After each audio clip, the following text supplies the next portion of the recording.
You could almost hear the cracks forming before training camp even kicked off. From the moment Shedeur was drafted, the hype wasn't just loud, it was deafening. Never mind the fact that he hadn't played a single NFL down yet. He was Deion Sanders' son, he had swagger, he had charisma, he had the narrative. And let's be real, the Browns have never been able to resist a good quarterback narrative, even when they should. But here's the twist. This time, it's not the fans pushing for a quarterback change. It's not even the media stirring up quarterback drama, though they're certainly fanning the flames. No, this time, the fire is coming from inside the house.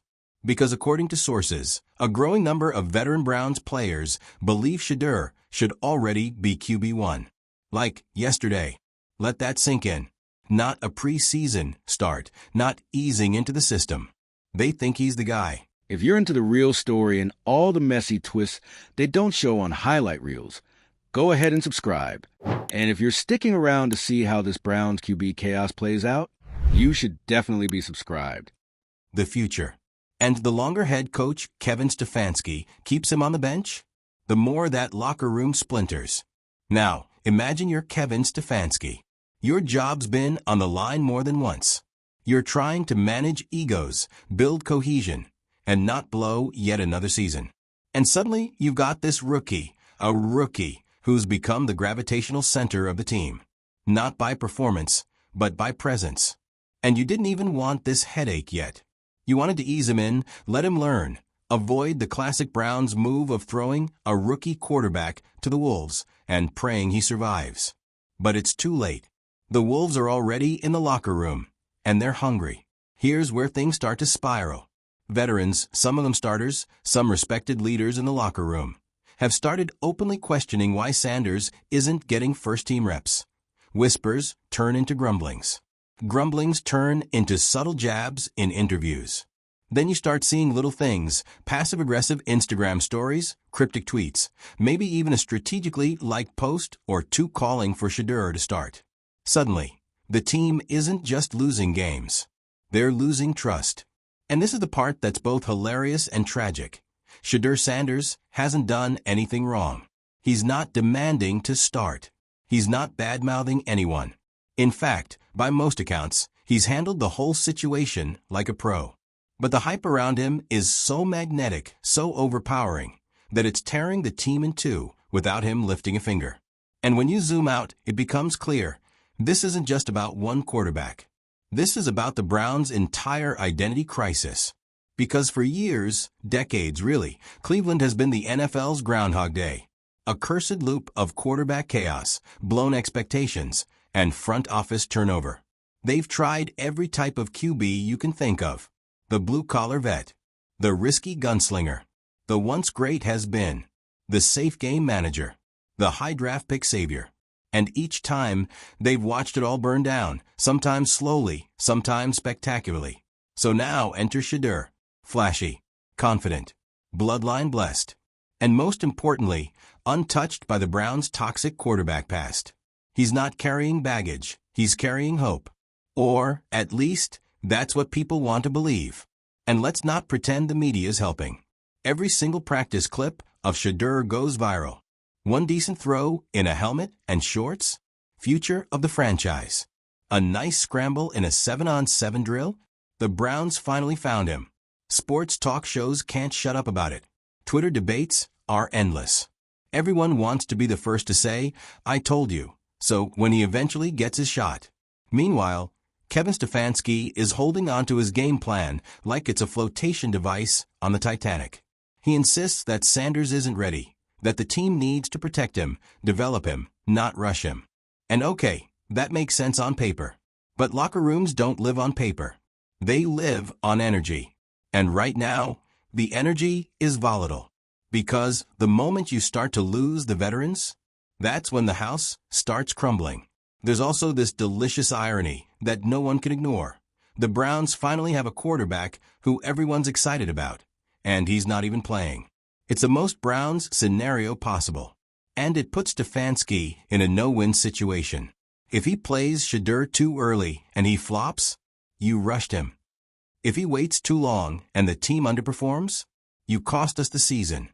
There's also a bigger theme here that's starting to infect more and more NFL teams: the cult of quarterback potential. It's no longer enough to be good. You have to be marketable. And Shedeur? He's very marketable. Between his father's fame, his college stardom, and his massive social media following, he brings an off-the-field spotlight the Browns haven't seen since, well, maybe ever. But with spotlight comes heat. And right now, that heat is cooking the locker room from the inside out. You've got some players frustrated with the coaching staff's conservative approach. Others are annoyed that the hype is overshadowing actual performance. And then there are the younger guys who came up with Shedeur, who want to see him shine because he represents something new, something that hasn't been stained by years of Cleveland chaos. It's not just a quarterback controversy. It's a culture war. And what does Stefanski do? He doubles down. More reps for the starter. More coach speak about development timelines. But the more he tries to control the situation, the more it slips through his fingers. Because the problem isn't Shedeur Sanders. The problem is everything he represents. He's the shiny new toy in a room full of players sick of hand-me-downs. He's the dream in a franchise built on broken promises. He's the fresh start everyone's dying for, even if it means blowing up the present to chase it. And you better believe that front office is feeling the pressure too. Ticket sales, TV ratings, merch. There's already a not-so-quiet whisper inside the organization. Wouldn't it be easier if we just started him? Not because it's the right move strategically, but because it would quiet the noise, at least for a while. But here's the twist of the knife. If Shedeur does start and struggles, oh, it's over. The fairy tale collapses. The veterans who vouched for him, they'll lose faith. The fans who scream for him, they'll turn.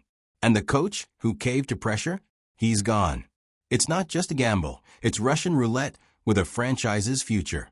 So now we're watching a locker room slowly unravel, not because of what is, but because of what could be. It's a masterclass in how hype, legacy, and desperation can override logic in professional sports. At this point, the Browns aren't just managing a quarterback controversy. They're performing open-heart surgery on their team culture, and someone handed them a butter knife. And through it all, Shedeur stands on the sideline, helmet on, watching. Maybe waiting. Maybe smiling. Maybe wondering how he became the epicenter of a storm he didn't even start. But this is the NFL, baby. Perception is power. And Shedeur Sanders is loaded. So what's next for the Browns? Well, that's the million-dollar implosion just waiting to happen. If Stefanski loses a few early games, the chants will get louder. If the starter throws a few picks, the pressure becomes suffocating. And if the locker room keeps fracturing, get ready for a live broadcast of the Browns implode. Season 23, now featuring Shedeur as the unwilling star. So what's the moral of the story? Well, maybe don't build your franchise identity around a rookie who hasn't played yet. Or maybe, in true Browns fashion, do exactly that and hope for the best. Because, at this point, what's another quarterback controversy among friends? Comment below. Should Stefanski start Shedeur or stick to the plan? And if you want more locker room meltdowns, PR flops, and quarterback catastrophes, hit that subscribe button. Because this saga? It's just getting started. Let's be honest, this locker room isn't just divided. It's simmering. You've got vets on one side, some of whom have been in the league long enough to know what real dysfunction smells like. Spoiler, it smells a lot like this. These guys aren't stupid. They've seen rookie hype before. They've been promised the guy before. And yet, some of them are the ones advocating hardest for Shedeur to start. Not because they want fireworks, but because they've had enough. Enough of the quarterback musical chairs. Enough of the stalling. They've watched this team drag its feet year after year, and now they see something shiny and new and possibly legitimate, and they don't want to wait for it to go stale. On the flip side, you've got the cautious optimists, the wait-and-see crowd, the ones who know exactly how fast an NFL career can derail when a rookie gets tossed into the fire too soon. These are the guys looking around and going, are we really doing this again? They're not anti-Shedeur. They're anti-doing the same thing and expecting different results. Meanwhile, Shedeur's standing on the sideline like he's in the eye of a hurricane. Calm. collected, seemingly unfazed. But let's not kid ourselves. He knows exactly what's going on. You don't grow up under Deion Sanders and not learn how to read a room. He's not blind to the whispers. He's not deaf to the pressure. But so far, he's played it cool, which, in a twisted way, is making things worse. Because his silence? It's like a blank canvas. Everyone's projecting their own version of Shedeur Sanders onto it. The savior, the threat, the prodigy, the marketing tool, the locker room unifier, the locker room destroyer. He's become a myth before he's even thrown a pass. And let's not gloss over the Stefanski angle here, because this man is in hell. Think about it. He's trying to hold together a locker room that's fracturing in real time while also keeping his own job security intact.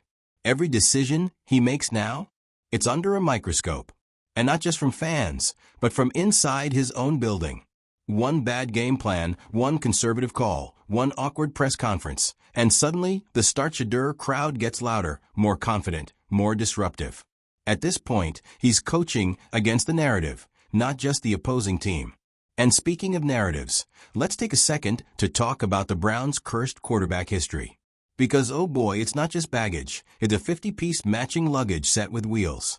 Since 1999, they've cycled through more QBs than some teams have in their entire franchise lifespan. Each one arrived with a label, the franchise, the fix, the future. And nearly every one of them got chewed up and spit out by a system that never gave them the tools or the time to succeed. So now here comes Shedeur, a guy with swagger, pedigree, and none of the institutional trauma. Yet. But everyone's already so scarred by the past, they're skipping the honeymoon phase entirely. It's all or nothing, immediate greatness or complete bust. There's no middle ground, no room for a slow burn. That's not how things work in Cleveland anymore. Not after so many false starts. And here's the real kicker. Shedeur's development arc, his actual football growth, is now secondary to the media spectacle. It doesn't matter if he's ready. It only matters if people think he's ready. And if enough people believe it, then the pressure becomes reality. This is the NFL in 2025. Optics are currency. Which brings us back to that fractured locker room. Because when one half of your team believes you're suppressing the best player on the roster, and the other half is begging you to slow down, you're not running a team anymore. You're managing a civil war. And civil wars don't end with a clean decision. They end with scars. Right now, every team meeting, every huddle, every practice rep is soaked in unspoken tension. The starting quarterback, whoever it is, feels like they're on borrowed time. One interception, the crowd turns. One loss, the whispers come back. One blown drive, and Shedeur's name is suddenly screamed from the stands like a war cry. It's not just pressure. It's a countdown clock. And you better believe the front office is watching. Not just Stefanski, not just the locker room, but the execs upstairs who know full well that if things go south, heads are going to roll. At some point, someone's going to float the shake things up narrative. They'll call it a strategic pivot, or injecting youth into the offense, or some other corporate buzzword. But we'll all know what it really is. Panic. Because when you've built your season around a quarterback who isn't playing, there's only so long you can resist the gravitational pull. And this is where things get dangerously poetic. Because there's a version of this story that ends with Shedeur being thrown into a game mid-season, maybe after an ugly loss, maybe after a meaningless press conference, quote turns into a firestorm. And suddenly, he's on the field. Lights on, mic'd up, all eyes locked on him. And he either rises, proves the hype was real, stabilizes the team, rewrites the Browns' narrative, or he crumbles, gets blitzed into oblivion, loses confidence, sparks an even bigger meltdown. And then we start the cycle all over again. And let's not pretend that doesn't happen all the time. The NFL graveyard is filled with quarterbacks who were drafted into chaos and blamed for not fixing it. It's the cruel paradox of professional football. If you're good, you're expected to save the franchise. If you fail, the franchise says you were the problem. So, the Browns have a decision to make. Or rather, a series of decisions, none of which have great outcomes. Hold Shedeur back and risk alienating your veterans. Play him too soon and risk ruining him. Trade the current starter and ignite full-scale drama. Or wait until the pressure cooker explodes and then try to clean it up afterward. And all the while the fans? They're watching like it's reality TV. Every headline is a plot twist. Every press conference is a teaser trailer. And every single practice throw? It's dissected like it's the Zapruder film. This isn't just football anymore. It's a drama franchise. And Shedeur Sanders? He's the main character, whether he asks for it or not.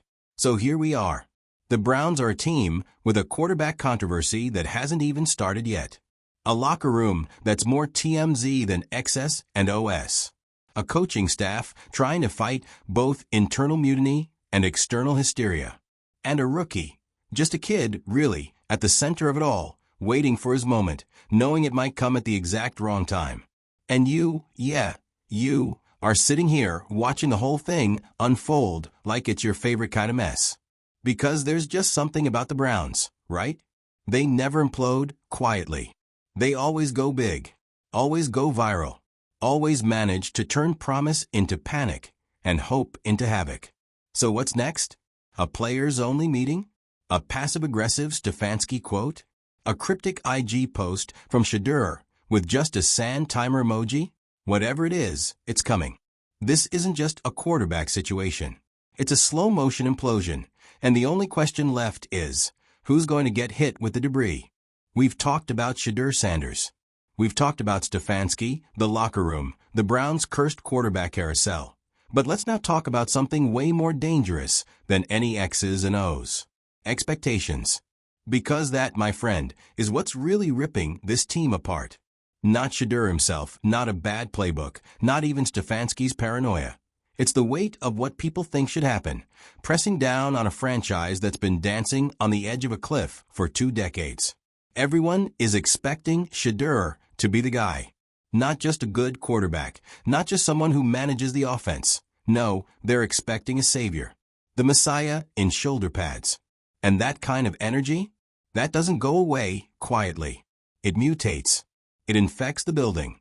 It changes how people talk in meetings, how players carry themselves, how coaches make calls on 3rd and short. Because when everyone's expecting magic, suddenly a normal football decision, like keeping a rookie on the bench, starts to feel like sabotage. And when things don't go perfectly, fingers start pointing. Quietly at first. Then, louder. And who's in the middle of it all? Shedeur. Who, again, has done absolutely nothing wrong. This man hasn't so much as fumbled a preseason snap. But already, he's being cast as either the Browns' last hope or their next tragedy. And that's the thing no one's talking about. This is a kid, yes, a confident, polished, media-savvy kid, but still a rookie. And now he has to sit in a film room every day knowing half the team wants him out there yesterday, while the other half is praying he doesn't become another cautionary tale. How do you even breathe in that environment? Imagine trying to learn an NFL playbook while also being the epicenter of a moral panic. You're watching film of 3rd down protections, and someone's on their phone in the corner liking a post about how you're being wasted talent. You're walking into the weight room and getting side eyes from teammates who think you're the answer, and coaches who treat you like a nuclear button they're too scared to press. This isn't development. This is a psychological minefield. And you better believe Shedeur knows exactly what time it is. Because again, this is not some wide-eyed rookie from a random school with no pressure. This is Deion Sanders' son. He's been built for this spotlight. But that doesn't mean he should have to carry it alone. The man has been famous since he was a teenager.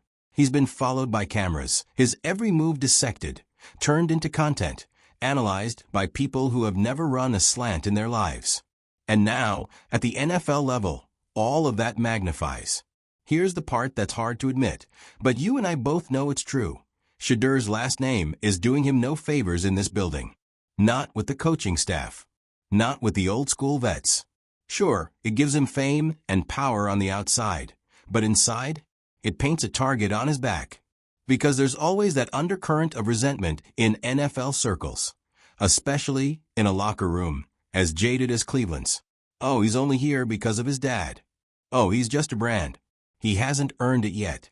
And that's fuel for tension. Because when some players see Shedeur, they don't just see a rookie. They see someone skipping the line. Even if it's not true. Even if he's grinding every day like everyone else. The perception is poison.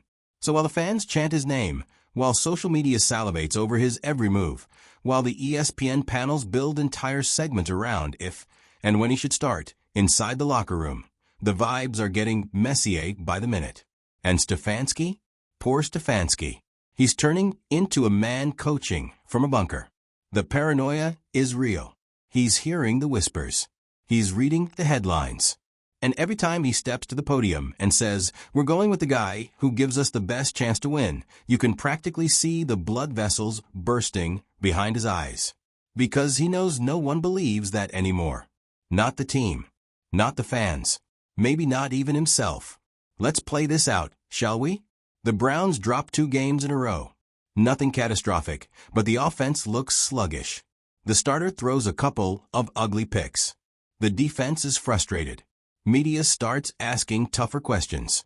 You can already feel the air getting heavier. Then, one morning, boom. An anonymous source leaks to a reporter that several players are questioning the team's commitment to winning. That's all it takes. Suddenly, it's trending. The name Shedeur Sanders starts climbing the charts again. Pundits are shouting. Twitter is melting. And Stefanski? He's got a choice to make. Does he give in? Because that's what it will look like. If he starts Shedeur after pressure builds, the narrative becomes Stefanski caves. And then, if Shedeur doesn't win, Stefanski's the fool. But if he does win, Stefanski becomes irrelevant. He didn't make a smart decision. He just finally got out of the way. And that, my friends, is how a coach loses the room. It's not always about yelling or drama. Sometimes, it's just about becoming invisible. And that's what Stefanski risks now, becoming a figurehead in a locker room he no longer controls, while the real energy swirls around a 21-year-old quarterback who hasn't even played yet. And honestly, that energy is contagious. You can already see it on the sidelines. The looks, the body language, the subtle shifts in attitude. The younger guys gravitate toward Shedeur. He feels like the future. He talks like the future. And in a sport where belief can be more powerful than logic, that makes him dangerous, in the best and worst ways. Because if Shedeur gets in, and he pops, even a little, it's over. The whole locker room flips. The narrative locks in. This isn't just about winning games anymore. It becomes a full-blown movement. Players rally behind him. Fans anoint him. And Stefanski? He's just trying not to get trampled. But if Shedeur gets in, and he doesn't pop, the backlash will be brutal. The very people who screamed for him to start will suddenly claim he was always overrated.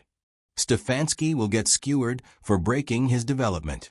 Players who vouched for him will retreat, distance themselves, point fingers.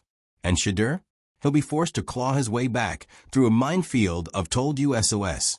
This is what happens when hype outruns development. This is what happens when a franchise gets so desperate for a hero, they forget to protect him. And this is what happens when the Cleveland Browns find themselves yet again, with their backs against the wall, their locker room pieces, and a kid quarterback at the center of a storm they created. So, where do we go from here? Nowhere good. Unless someone, somehow, gets control of the narrative. Unless Stefanski can thread the impossible needle. Winning games without Shedeur while still keeping the locker room, believing he will be the guy eventually. Unless Shedeur keeps his head down and the veterans stay patient and the front office stops leaking to the press and the media finds something else to obsess over. But come on. This is the NFL. This is Cleveland. There's no hiding from the spotlight now. There's no shutting down the drama. The moment Stefanski blinks, or the offense stalls, or someone breathes the wrong way in a post-game interview, boom, the powder keg goes off. And Shedeur Sanders? Whether he's ready or not, whether he wants it or not, he's standing on the launch pad. Cleveland's future is dangling in the balance. One wrong step, and the franchise goes up in flames. Again. So hey, enjoy the show. Because win or lose, meltdown or miracle, this saga is already more entertaining than half the games on Sunday. And if you're still with me after all this, drop your doomsday predictions in the comments. Who takes the fall? Who gets the glory? And how long before we see Shedeur under center? This isn't just football anymore. This is drama. And it's only getting messy, eh?